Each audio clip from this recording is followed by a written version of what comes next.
Novamente juntos estamos começando mais um grupo nosso de Conexão Bíblica, onde vamos caminhando pelo Evangelho de São João, né? Com toda atenção, porque é o Evangelho que concentra essa afinidade maior que João tinha com Cristo, né? E traz tudo isso para nós. E a gente procura, então, refletir com toda atenção, porque é quase como escutar, como ver, né, as cenas e escutar as palavras de Jesus, e aquilo tem que ir penetrando em nós, né? Então, esse é o nosso propósito. Hoje nós vamos dar continuidade aqui num ponto que eu diria assim é o ápice, é um ponto de maior importância para nós, assim, para a humanidade, vamos dizer, para toda a criação, na verdade, né? E que se cumpriu, então, naqueles dias. E nós vamos ler com toda atenção. Mas, antes de tudo, vamos pedir ajuda. Nós estamos tratando de coisas espirituais, de coisas que vão muito além da nossa capacidade, e precisamos da presença daquele que Jesus proveu para nós. E que tudo isso que nós vamos ver aqui no texto aconteceu para que esse alguém estivesse conosco. E não é outra pessoa, senão o próprio Espírito Santo de Deus, aquele que junto com o Pai e com o Filho gerou todas as coisas e criou todas as coisas com o propósito de gerar filhos para Deus. Então, vamos orar e pedir ao Espírito Santo que conduza essa reunião, que ele fale aquilo que é para ser ouvido por cada um que está presente, e que cada um que ouve possa acolher como palavra de vida, como alimento de vida, não de vida para este mundo, para esse mundo também, mas que se estende para a eternidade. Isso pedimos na graça de nosso Senhor Jesus Cristo, e que morreu por nós e deu a vida para que, ressuscitado, nos oferecesse tão grande dádiva, a vida eterna. A Ele nosso louvor e adoração. Amém. Bom, vamos lá continuar, né? Nós estamos falando de mais um milagre de Jesus, vamos dar início aqui, que é a ressurreição de Lázaro. Já passamos por outros milagres extraordinários, né? A cura do paralítico lá no tanque de Betesdá, a cura do cego de nascença. Então, há vários milagres que foram manifestando o testemunho de que Jesus estava ali em nome de Deus, né? Coisas que o homem não podia realizar e que eram motivos de crer que aquele que estava ali era o mesmo anunciado desde o início da primeira aliança, como o que viria, o Messias, aquele que viria para dar início a um novo tempo.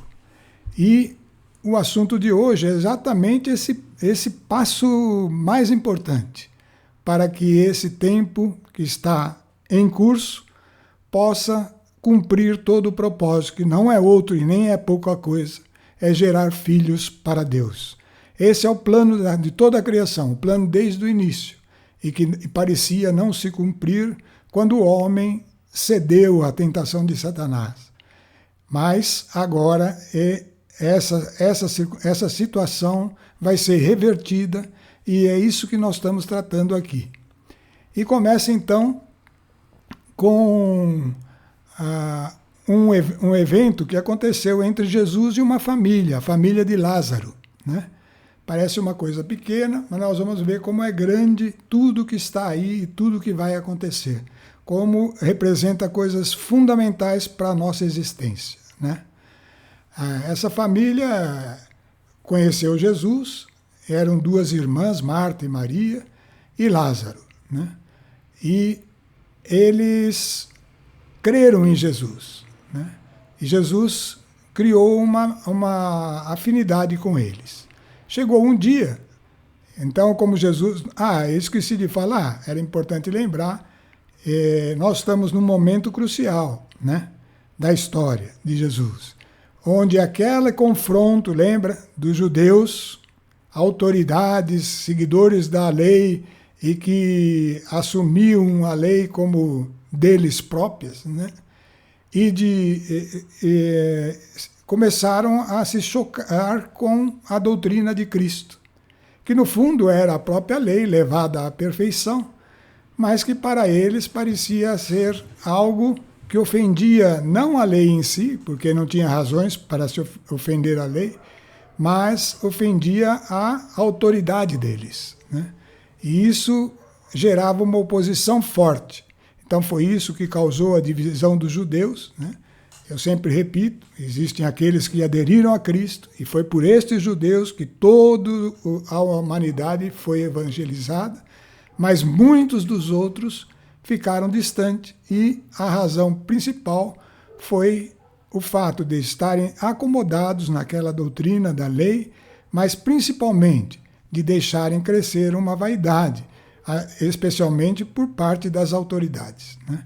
Então tudo isso era o ambiente que estava acontecendo até esse momento que nós damos início aqui, em que Lázaro,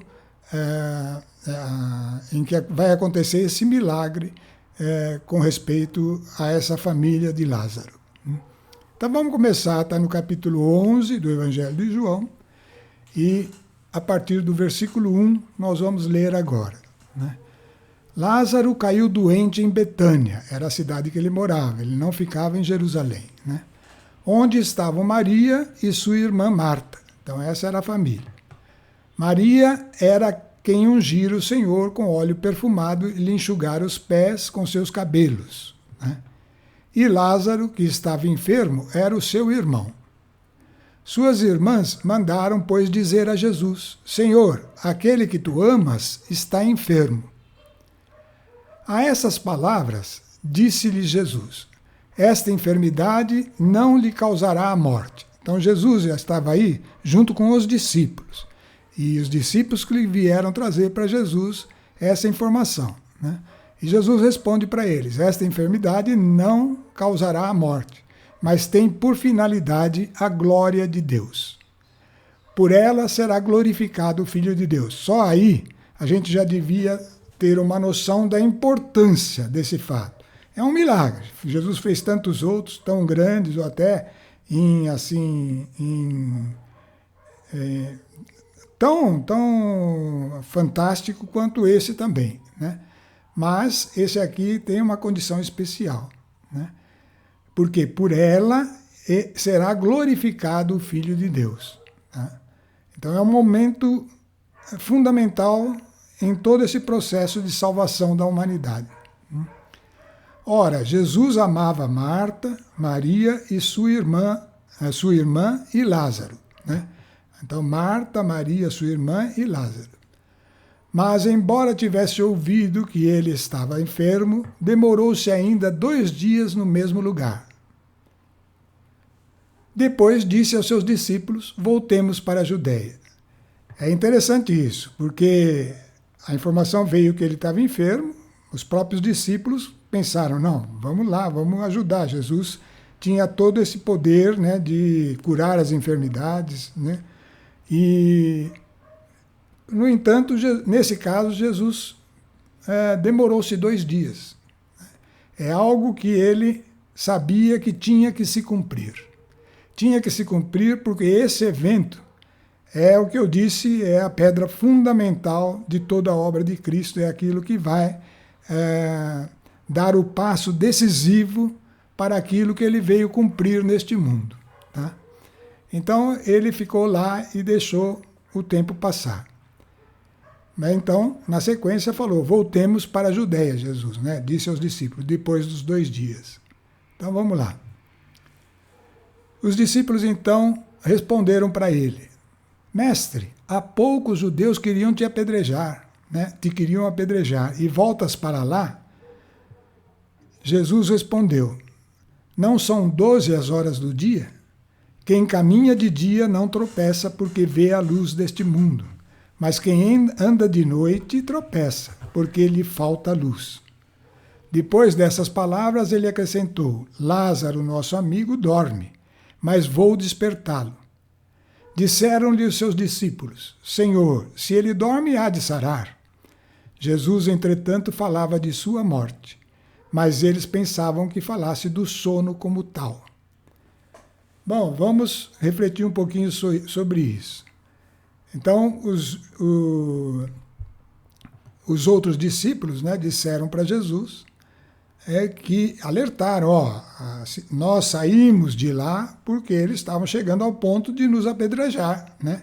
E nós vamos voltar para lá, né? Aí Jesus falou uma frase que é importante nós sabermos disso, né? Não são 12 as horas do dia, quem caminha de dia não tropeça porque vê a luz deste mundo. Mas quem anda de noite tropeça porque lhe falta a luz. O que significa isso? O que Jesus estava falando era que ele estava tomando essa decisão sob uma luz, embaixo da luz, tá? E, portanto, não tinha risco de tropeços. Ele estava fazendo exatamente o que era necessário por uma luz que o conduzia a estes passos, tá? E o fato dele indicar que são 12 as horas do dia, indicava também que para ele, não importasse se fosse noite ou dia, se ele estivesse fazendo sobre essa orientação, ele estava fazendo de dia, ele estava fazendo no período de esclarecimento. Era uma revelação que vinha dentro dele, né? E isso é um ensinamento para nós. Nós temos que aprender a andar neste mundo debaixo dessa luz, né? Porque Jesus é essa luz. Se nós pudermos, agora, com o auxílio do Espírito Santo que Ele nos deu, andar segundo a orientação desse Espírito, nós andaremos sempre de dia, não importa o horário, tá? Não importa. Por quê? Porque estaremos sendo guiados por aquele que é luz. Ele é luz continuamente.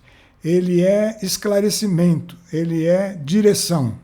Então, isso é que o cristão tem que almejar, tem que alcançar esse lugar em que ele começa a se mover, não mais pela luz do dia que está aí, mas por essa luz interior que nos leva, né?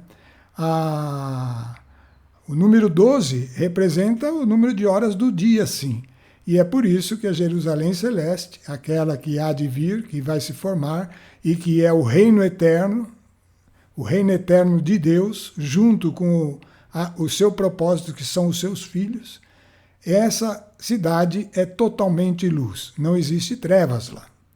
Por isso lá tudo está vinculado ao número 12. É interessante de ver, nós vamos chegar, nós não, porque não estamos falando do Apocalipse, mas já tratamos disso em outras ocasiões. Pois bem, então Jesus estava dando um ensinamento aqui, em paralelo ao assunto, que é andar sobre essa luz, tá? E ele estava dizendo que ele mesmo estava andando nessa luz. Depois dessas palavras, acrescentou: Lázaro, nosso amigo, dorme, mas vou despertá-lo. Disseram-lhe os discípulos: Senhor, ele dorme, há de sarar. Então era o que se esperava. A pessoa que estava meio doente, não sei o que, de repente repousa, descansa, dorme de verdade, né? Como no processo do sono natural, é sinal que está melhorando, né? Jesus, entretanto, falava de sua morte, mas eles pensavam que falasse do sono como tal. Então vamos continuar aí. Então Jesus lhes declarou abertamente: Lázaro morreu. Alegro-me por vossa causa, por não ter estado lá, para que creiais. Então cada milagre que Jesus fez são milagres assim palpáveis, né, visíveis, coisas extraordinárias, sobrenaturais, né? E qual é o propósito? O propósito é que nós possamos crer, né? Tudo isso foi testemunhado. Está aí nesse livro, que é o livro sagrado, que é a Escritura, que é a Bíblia. Então ali estão concentrados todos os testemunhos desde o Antigo Testamento. Tudo o que aponta para a verdade, né? E tudo isso foi feito para que nós possamos crer, né? Então, em vista dessa resposta, depois disso, Jesus acrescentou: mas vamos a ele.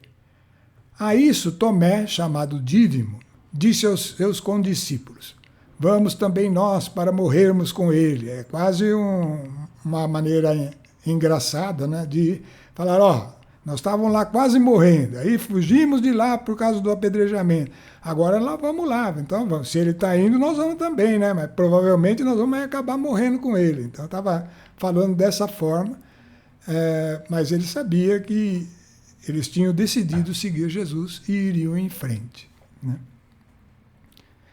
Então continuemos, né? À chegada de Jesus, já havia 4 dias que Lázaro estava no sepulcro. Ele já tinha sido morto e sepultado.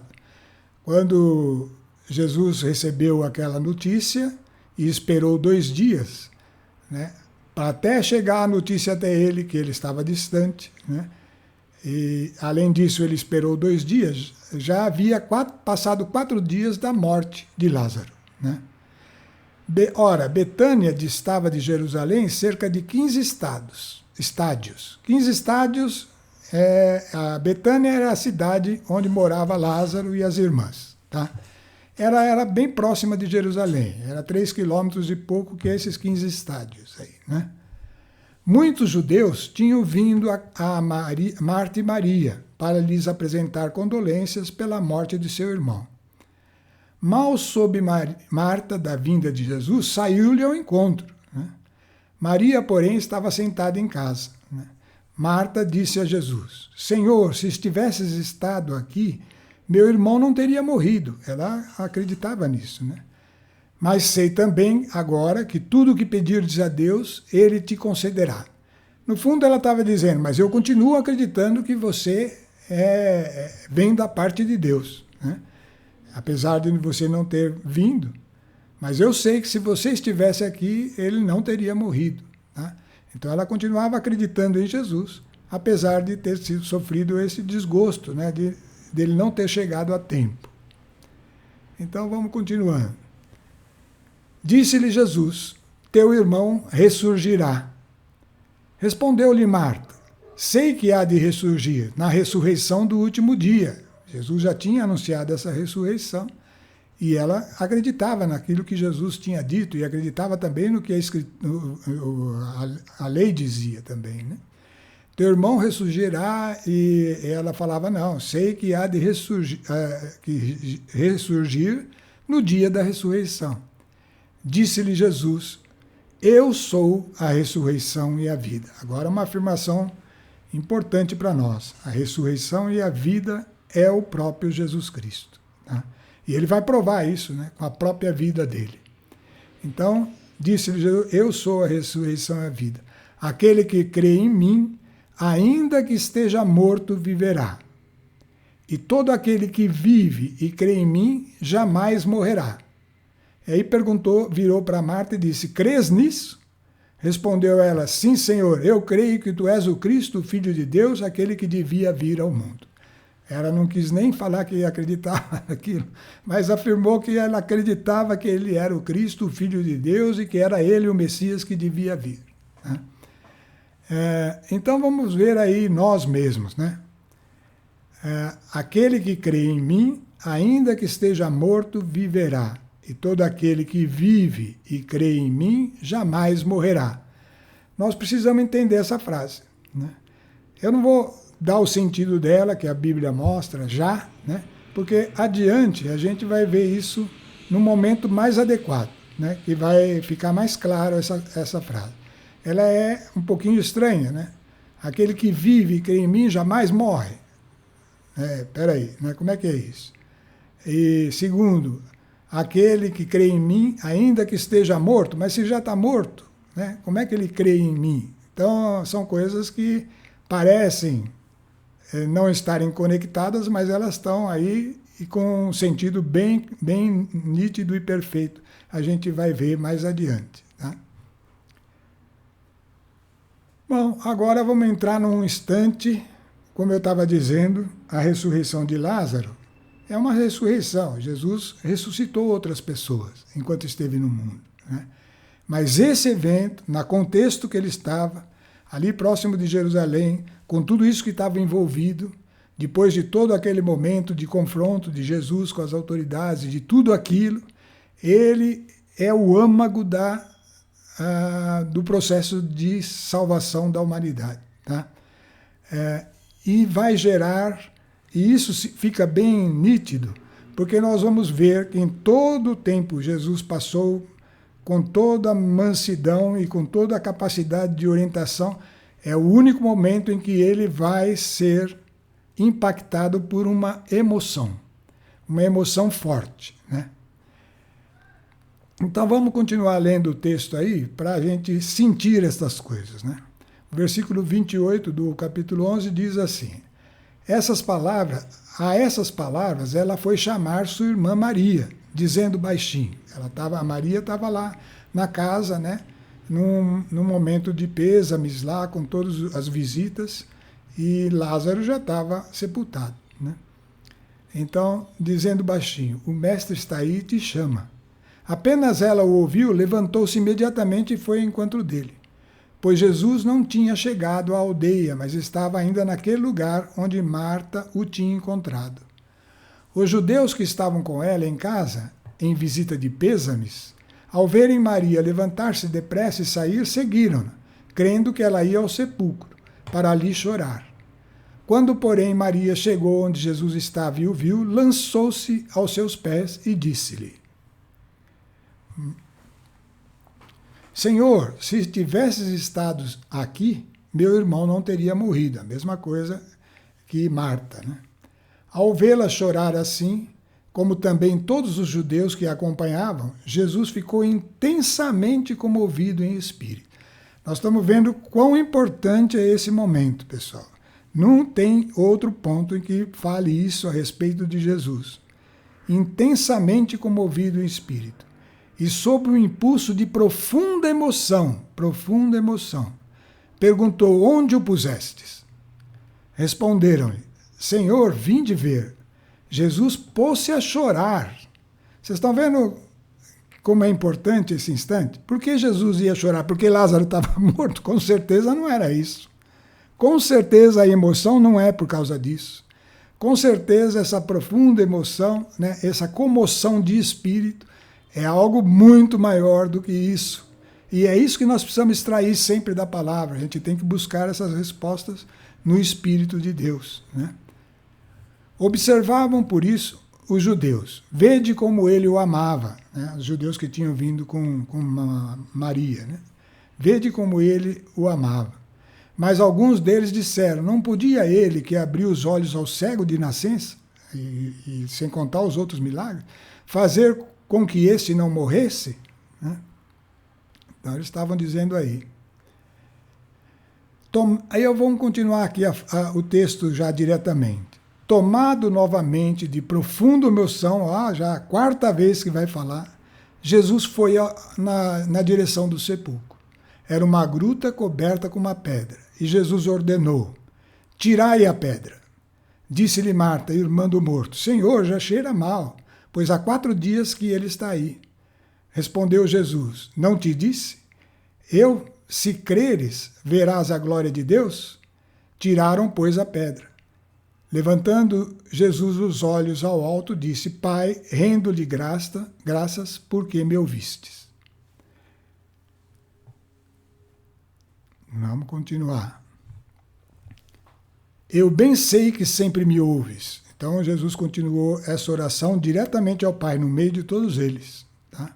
Mas fala assim por causa do povo que está em roda, para que creiam que tu me enviaste. Depois dessas palavras, exclamou em alta voz: Lázaro, vem para fora. E o morto saiu, tendo os pés e as mãos ligados com faixas, e o rosto coberto por um soldado. Ordenou então Jesus: desatai-o e deixai-o ir. Bom, esse é um milagre. Esse é o milagre que foi feito. Como eu disse, Jesus tinha feito outras ressurreições, né? Essa aqui, portanto, teve um impacto grande nele próprio, né? porque essa aqui representa algo importantíssimo para nós. Isso muda tudo para nós, né? E nós vamos voltar para aquela frase que Jesus tinha dito lá atrás. Eu sou a ressurreição e a vida. Aquele que crê em mim, ainda que esteja morto, viverá. E todo aquele que vive e crê em mim, jamais morrerá. Crês nisso? Agora essa pergunta é para você que está ouvindo, e para mim também que estou falando aqui, né? Porque essa é a frase importante e que gerou toda essa comoção e que gerou um evento extraordinário que nós vamos ver na continuidade aí, tá? Então, vamos entender o que ele disse com isso. Aquele que crê em mim, ainda que esteja morto, viverá, e todo aquele que vive e crê em mim, jamais morrerá, né? Porque isso é o fundamento da nossa fé. É aí que precisamos pôr os pés, pessoal, nos firmar. Vamos pensar, aquele que crê em mim, ainda que esteja morto, viverá. Como explicar isso? Seria o pecador. Ele tá vivo, mas aos olhos de Deus está morto. E essa era a situação, de toda a humanidade, até esse momento. O pecador, ele está morto, porque dentro dele, ele não, mesmo que seja uma pessoa que não quer aceitar as trevas, mas como ele conhece o bem e o mal, e ele não sabe lidar com isso, ele acaba estendendo a mão para o mal. Foi o caso de Adão, né, e de Eva, né? E, portanto, aos olhos de Deus, ele está morto. Esse é o que está morto. Mas a hora que nós cremos em Jesus, de alguma maneira, nós passamos a viver.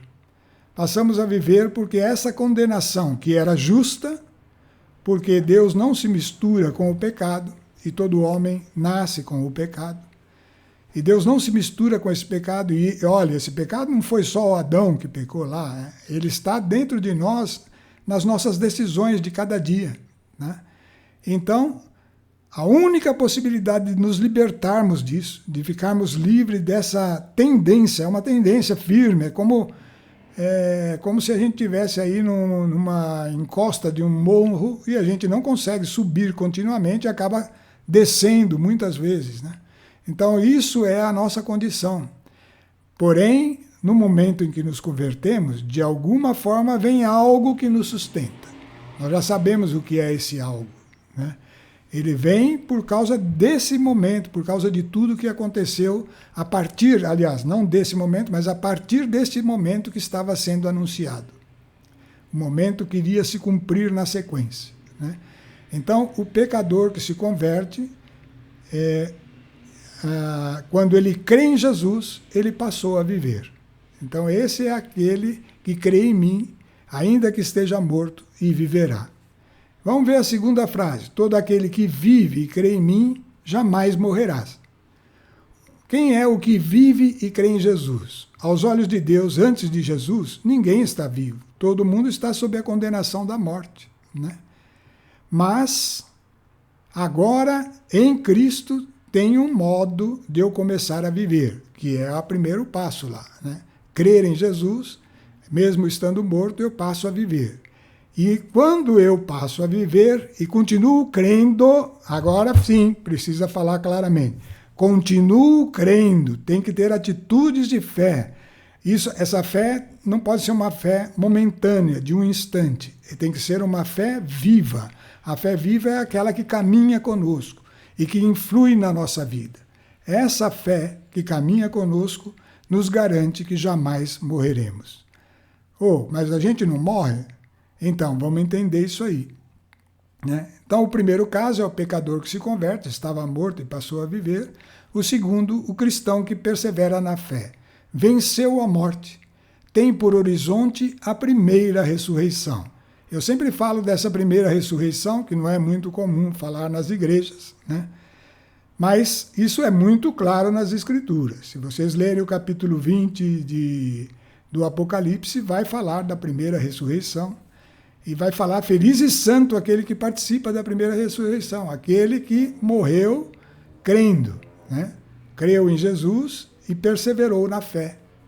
Portanto, esse vai participar dessa primeira ressurreição, né? Esse é o propósito da vinda de Jesus, e tudo que estava se cumprindo nesse instante da ressurreição de Lázaro, como um sinal patente disso, era o cumprimento dessa meta, de trazer ao mundo, ao pecador, a possibilidade de viver, e ao cristão, que está vivo, vivendo pela fé, continuar vivo e vencer, portanto, a morte definitivamente, e participando da primeira ressurreição. Algum apóstolo pregou sobre isso? Todos pregaram, tá? Mas nós vamos ler em Tessalonicenses, na carta de Paulo aos Tessalonicenses, o que Paulo falou sobre isso.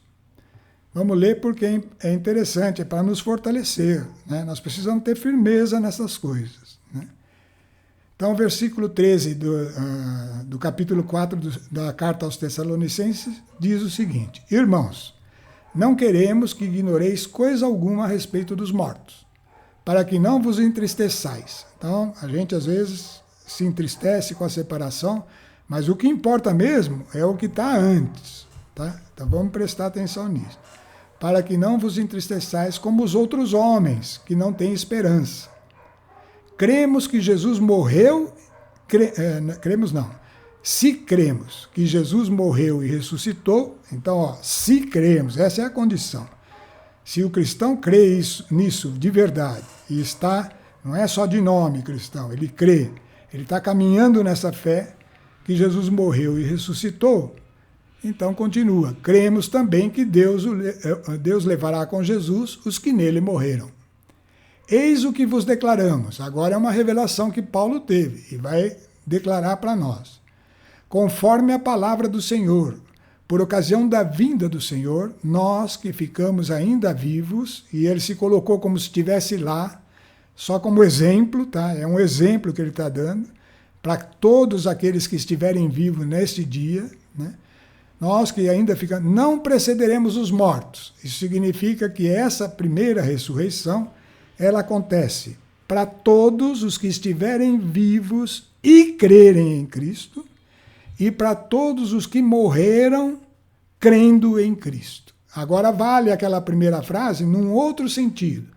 Passou o tempo, ele morreu na fé, mas aquela morte eu já vou falar o que ela é. Porque aquela morte, aqueles que morreram dessa forma, crendo de verdade em Jesus, eles ressuscitarão primeiro. Nós que ficamos ainda vivos, aliás, ressuscitarão depois. Nós que ficamos ainda vivos, não precederemos os mortos. Então, esses que morreram com fé, né? Quando for dado o sinal, a voz do arcanjo e ao som da trombeta de Deus, o mesmo Senhor descerá do céu, e os que morreram em Cristo ressurgirão primeiro. Depois nós, os vivos, os que estaremos ainda na terra, seremos arrebatados juntamente com eles sobre as nuvens ao encontro do Senhor nos ares, e assim estaremos para sempre com o Senhor. Portanto, consolai-vos uns aos outros com essa palavra. Então, veja só, vamos explorar isso aí para ficar mais claro, né? Então, como estava dizendo a frase, aquele que está vivo e crê em Jesus jamais morre, e aquele que está morto, crendo em Jesus, ressuscita, torna-se vivo. Isso vale para a nossa vida aqui nesse mundo. Se nós estamos no pecado, estamos longe de Deus, aos olhos de Deus estamos mortos, ao crer em Jesus, ganhamos a vida. E precisamos ficar nessa fé para que então, ao morrermos em Cristo, nós sejamos participantes desse momento aqui, da primeira ressurreição. Eu queria falar isso para dar um entendimento claro do que é para nós essa morte. Na verdade, essa morte é o exemplo melhor, assim, fácil de dar para quem quer refletir sobre isso, é do sono. Na verdade, a pessoa vive nesse mundo, se ela vive na fé, ela está se formando na condição de filho de Deus. A sua morte, na verdade, é um adormecer. Ela foi morta, cumpriu o seu tempo, né? Morreu, e então, nesse mesmo instante, é como se ela adormecesse e nessa mesma hora despertasse. Só que esse momento de despertar é exatamente junto com toda a humanidade do final dos tempos, quando Jesus voltar em glória e os que estiverem em Cristo se unirão a eles. Mas ao se unir a eles, aqueles que morreram, toda a história da humanidade, aqueles que morreram na fé, ressurgirão primeiro, e depois os vivos que estiverem na terra serão arrebatados juntamente com ele nas nuvens, ao encontro do Senhor nos ares. Esse é um momento em que une todos os filhos de Deus, é um número exato, um número que vai se cumprir, nós já falamos bastante sobre isso, que vai se cumprir, e quando se cumprir, então encerra o tempo, essa dispensação do Evangelho ao mundo, porque agora se completou o plano de Deus, aquele plano da criação, que era fazer o homem à imagem e semelhança dele, portanto, gerar filhos na terra, né? Então, é um número exato que vai se cumprir no dia da segunda vinda de Cristo, não para a humanidade toda, mas para aqueles que creem. Então, é um dia que é chamado do dia do arrebatamento, tá? Então, esse é a explicação para aquelas frases e, ao mesmo tempo, o sentido de tudo que estava por se cumprir naquele momento em que Jesus se comoveu profundamente, porque essa é a obra, o sentido de tudo. Se tudo que foi criado, tudo, esse universo inteirinho, todas as forças, tudo o que se move nesse ambiente que nós conhecemos de maneira pobre, né? Porque é tão grandioso, tão enorme, que dá testemunho de Deus, a criação dá esse testemunho, e ela não se limita a esse planeta, se limita às constelações, às galáxias, a tudo, né? Tudo isso só tem um sentido, que é gerar filhos para Deus. E até a criação, que não é humana, ela almeja por esse dia, né? Está escrito isso também na Bíblia, né? Toda a criação geme e anseia pela manifestação dos filhos de Deus, porque quando eles se manifestarem, então toda a criação e mais os filhos de Deus completarão o plano eterno de nosso Senhor, e ali estaremos vivendo eternamente, né? Por isso podemos nos consolar com estas palavras. Qual é o nosso cuidado então? Crer. É preciso crer, e aí nós vamos entender direitinho qual era essa frase aqui. Eu sou a ressurreição e a vida. Aquele que crê em mim, ainda que esteja morto, viverá. Portanto, não importa em que idade, a gente realmente crendo de verdade, dando o passo de entrega de vida para Jesus, então passamos daquele instante em diante a crer, e todo aquele que vive, já está vivo, e mantém a fé viva, jamais morre, porque a morte é só um sono, uma passagem, e vem a ressurreição. Então, esse é a essência de tudo. Aí a gente entende a importância desse momento, e sobre a importância desse momento, nós vamos ver tudo o que aconteceu ainda como um símbolo desse momento, porque é o retorno de Jesus a Jerusalém, e esse retorno, Senhor, marcava algo importantíssimo, que é justamente a sua morte e ressurreição na cruz, por nós. E é o que justifica tudo isso, todo esse poder da fé, né? Justifica, porque ele pagou o preço, tá? Então, retorno a Jerusalém. Vou falar um pouquinho dessa cidade aí, Jerusalém. Não está no texto aí, só para a gente refletir. Jerusalém é uma cidade, né? Está lá em Israel, é a capital, né? E é uma cidade com todos talvez, os atributos das outras capitais, né? Com todos os problemas também, deve ter, né? Eu não conheço lá, nunca fui, né? Mas tem lá todo o vínculo com a história, toda... Pessoal, Jerusalém não é uma cidade qualquer, tá? Ela é algo aqui nesse mundo onde Deus escolheu para colocar o templo, e esse templo era tudo figura das realidades celestes. É a única cidade no reino dos céus, porque só existe a Jerusalém celeste, não é essa mesma aí, mas essa aí é um tipo daquela. Então, é algo que nós precisamos sempre ficar atentos. Jerusalém, nela está o sinal da segunda vinda de Cristo. Jesus mesmo falou num discurso que quando vires Jerusalém cercada pelos exércitos, então saibam que está próximo o fim, né? E isso já aconteceu uma vez, quando Jerusalém foi cercada pelos exércitos romanos, e então terminou a primeira aliança ali. Ali terminou a primeira aliança, porque Jerusalém, o templo foi destruído, os judeus foram dispersos, né? Roma dominou, mas isso aconteceu e até que veio então Jesus, e aí então começa a ser estabelecida uma nova aliança. É isso que estava acontecendo nesses dias. Por isso vai acontecer bem nessa cidade, Jerusalém de novo, tá? Então é isso que eu quero chamar a atenção, porque não é um lugar qualquer. Não é um lugar para a gente tratar de uma maneira banal, tá? Ali está o olhar de Deus e ali vai se cumprir tudo o que está escrito, né? Vamos ver então o que aconteceu com esse retorno de Jesus a Jerusalém, né? Por que é tão importante esse momento? Nós já estamos tendo uma grande ideia, né? E precisamos prestar toda atenção e abrir os nossos ouvidos ao Espírito de Deus.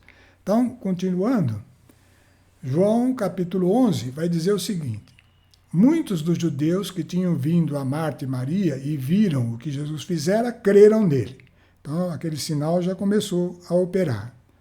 Alguns deles, porém, foram aos fariseus e lhes contaram o que Jesus realizara. Eles sempre iam porque temiam essa questão de, será que é? Alguns tinham essa dúvida, né? Os pontífices e os fariseus convocaram o conselho e disseram: que faremos? Este homem multiplica os milagres. Se o deixarmos proceder assim, todos crerão neles. Eles mesmo estavam acreditando que todos iam crer nele. E os romanos virão e arruinarão a nossa cidade e toda a nação. Olha que interessante, olha se isso não é uma influência de Satanás, que pôs na cabeça das pessoas que os romanos, que não eram, que dominavam Jerusalém, os romanos tinham autoridade em Jerusalém, né? Eles tinham conquistado, já tinham conquistado Jerusalém, e eles acharam que o fato de Jesus reacender essa busca de Deus intensa dentro de Jerusalém poderia gerar uma reação dos romanos e ia arruinar a cidade. Portanto, qual era a conclusão que ele chegava? Um deles, chamado Caifás, que era o sumo sacerdote daquele ano, disse-lhes: vós não entendeis nada, nem considerais que vos convém que morra um só homem pelo povo, e que não pereça toda a nação? Esse homem, que era uma autoridade, o sumo sacerdote, né, ele falou isso baseado naquilo que nós estávamos dizendo, né?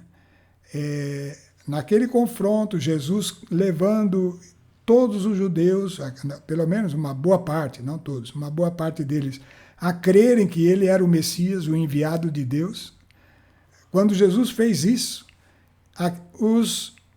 os doutores da lei, as autoridades começaram a sentir-se meio de lado e começaram a se opor a eles, e esta foi a causa da divisão, nós já falamos, né, tantas vezes, né? Mas ele usou isso nesse momento para dizer: é melhor que esse homem pereça, porque senão a nação vai ser destruída. A desculpa, né, para fazer isso, porque acharam que os romanos iam fazer, né? E isso assustava todos eles. Nossa, é verdade, os romanos vão... Então era uma maneira de convencer mais e mais pessoas, tá? Você vê como Satanás age por uma decisão, e aqui no caso de uma autoridade, né? de uma autoridade que tinha poder de influência e tinha autoridade mesmo, era o sumo sacerdote, né? E ele não disse isso por si mesmo, diz o texto, mas como era o sumo sacerdote daquele ano, profetizava que Jesus havia de morrer pela nação. Olha só que interessante. Ele era o sumo sacerdote, portanto, uma posição de autoridade estabelecida por Deus. E nós vamos entender isso um pouquinho adiante, tá? Estabelecida por Deus. E, sem que ele soubesse, ele, por um propósito totalmente errado, por um propósito totalmente contrário a Deus, ele estava profetizando que Jesus haveria de morrer pela nação, que era algo determinado pelo próprio Deus. E não somente pela nação, mas também para que fossem reconduzidos à unidade os filhos de Deus dispersos. Então, agora não só para os judeus, mas para todos aqueles que ouviriam essa história e que receberiam o sentido dessa história, que é o Evangelho de Jesus Cristo, né? E que, portanto, teriam a oportunidade de crer e viver essa nova vida. Nós vamos falar um pouquinho dessa questão de autoridade. A autoridade é uma coisa que a gente ouve falar bastante. Não, tem que se submeter às autoridades, né? A autoridade vem da parte de Deus. Está escrito isso? Está escrito, né? Mas vamos entender o que é isso, para a gente poder saber como agir em relação à questão da presença do posto ocupado por uma autoridade, em qualquer nível, tá? Então vamos ler Romanos 13. Carta de São Paulo aos Romanos, capítulo 13, versículo 1. E ele diz assim: cada qual seja submisso às autoridades constituídas. E aí ele afirma: porque não há autoridade que não venha de Deus. Então aquele sumo sacerdote era de Deus? Já vamos responder essa pergunta, você vai pensando aí, né? As que existem foram instituídas por Deus. Então as autoridades são instituídas por Deus. Assim, aquele que resiste à autoridade opõe-se à ordem estabelecida por Deus. E os que a ela se opõem atraem sobre si a condenação. Em verdade, as autoridades inspiram temor, não porém a quem pratica o bem, e sim a quem pratica o mal. Queres não ter o que temer à autoridade? Não ter o que temer à autoridade? Faze o bem e terás o seu louvor. Bom, vamos entender o que está dizendo essa frase aí, que ela é importante para nós, né? O primeiro aspecto que chama a atenção é que toda autoridade é instituída por Deus. Isso está lá na criação, isso está lá no começo, né? Quando Deus criou todas as coisas, ele criou níveis de autoridade. Então, ocupar uma posição de autoridade é ocupar um lugar que pertence a Deus. Porque ele era o Criador. Não existe autoridade maior do que aquele que é Criador. Qualquer lugar de autoridade, dentro da família, o pai tem autoridade sobre a esposa tem autoridade sobre os filhos vão na escola, o professor tem autoridade sobre eles, vão trabalhar depois, o patrão tem autoridade. Essa situação de tudo ser organizado sob critérios de autoridades, tá? Tudo estar assim, isso veio de Deus, porque senão não funciona, as coisas são assim mesmo, tem que ter uma autoridade. Agora eu vou falar a frase que não é para quem está sob autoridade, mas para aquele que está em posição de autoridade. Que significa não há autoridade que não venha de Deus. Significa que não há nenhum desses cargos que não esteja, em que essa pessoa está ocupando, que não seja um cargo que deveria estar sob a autoridade maior do próprio Deus, porque é um cargo que é necessário, deve haver, mas aquele que ocupa ali está ocupando uma posição que representa a Deus. E, portanto, se ele for fiel a Deus, ótimo, ele está cumprindo o seu dever. Está cumprindo o seu dever. Ele não tem nem prêmio por isso. O prêmio é a autoridade, que já está concedida a ele, né? Mas se ele for contrário aos propósitos de Deus, esse caiu na ira de Deus. E, portanto, a sua condenação é tremenda, é terrível, né? Acho que isso as autoridades precisavam tomar consciência. Porque, na verdade, elas estão ocupando um lugar que está relacionado à figura de Deus. Um lugar que está relacionado à autoridade de Deus. Essas autoridades têm que ser obedecidas? Tem. Mas quando elas se voltam contra Deus, a gente não pode ir contra elas, mas pode eventualmente sair desse jugo. Isso você pode, né? Você pode sair daquele jugo, falar, tá bom, então eu não vou mais trabalhar mais aqui, porque o chefe aqui está mandando fazer coisas arbitrárias que são contrárias à vontade de Deus. E não é uma coisa só do trabalho, é coisas que envolvem, eventualmente, prejudicar alguém. Bom, hoje em dia as autoridades, pessoal, têm muito risco de cair em artimanhas, de querer conseguir vantagens, Isso é terrível, né?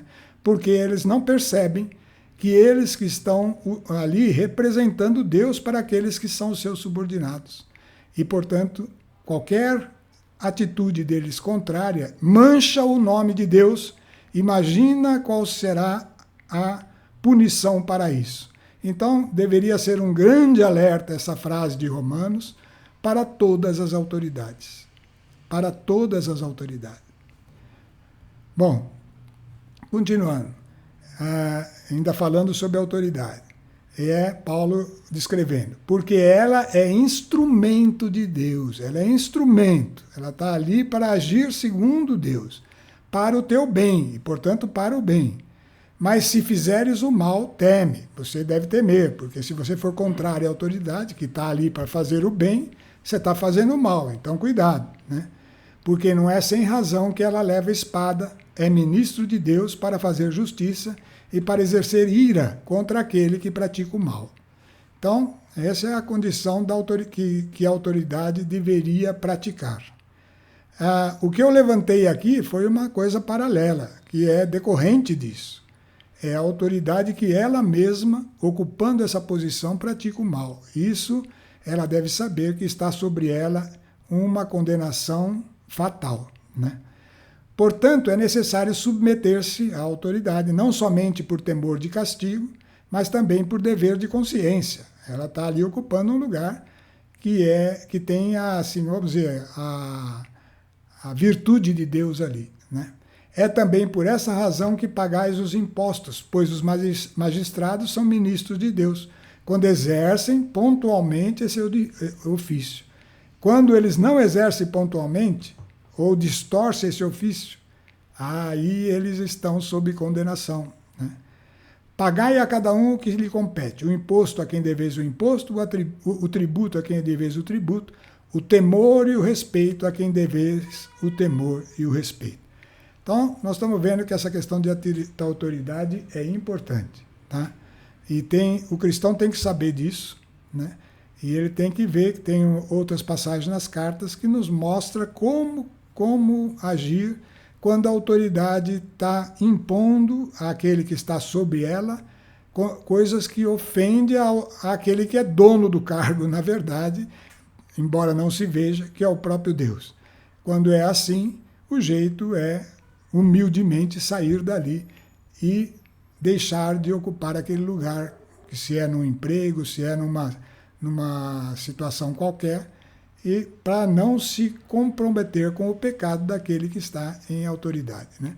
Mas aí, no caso, vocês viram como a autoridade é estabelecida por Deus, que até o próprio sumo sacerdote falou algo que realmente, ali no cargo dele, ele teve acesso, que era que convinha que um homem morresse pelo povo para que não perecesse toda a nação, porque esse era o plano de Deus. Havia Jesus de morrer, mas para que toda a nação tivesse a oportunidade de ser salva, né? E é isso que aconteceu, e é isso que a gente tem anunciado aqui. Bom, continuando. Nós vamos hoje, então, só ler esse texto aqui e encerrar, né? Porque vamos retomar a semana que vem. Nós estamos, então, chegando aí ao ponto máximo desse retorno de Jesus a Jerusalém, né? E era um dia especial, era a Páscoa dos judeus, que foi o quê? O que lembrava esse dia? O dia em que os judeus saíram do Egito, guiados por Moisés, andaram pelo deserto um pequeno trecho lá, um trecho até o acesso ao Mar Vermelho, né? E naquele momento eles se sentiram presos ali, porque não tinham como atravessar o mar, e então o faraó veio atrás com os exércitos, porque tinha se arrependido de deixar eles fugirem. E aí então Deus abriu o mar e surgiu, e a partir dali os judeus ficaram definitivamente libertos, aqueles que estavam com Moisés, libertos do jugo do Egito. Isso foi assim que se formou o Estado de Israel, e é aí sim que começou a primeira aliança. Tá? E essa Páscoa era festejada lá em Israel todos os anos. É a mesma Páscoa nossa aqui. Agora a nossa Páscoa é outro evento relacionado a essa libertação. Né? Então isso nós vamos retomar aí na próxima semana desse momento. Né? Coincide com a iminência da Páscoa que está chegando aí, mas agora nós vamos tratar da Páscoa dos judeus e do que aconteceu lá. E o que simboliza aquilo que aconteceu lá e que tem a ver com a nossa Páscoa, com a passagem, com o evento que trouxe a libertação para os judeus, vai se cumprir de uma outra maneira para trazer a liberdade a todos nós. A todos nós, quais? Os que creem. Então, esse aspecto é que temos que buscar nos textos que vêm na sequência. Bom, tratamos aí, falamos aqui com todas as nossas limitações, mas não estamos sozinhos, eu sempre repito isso.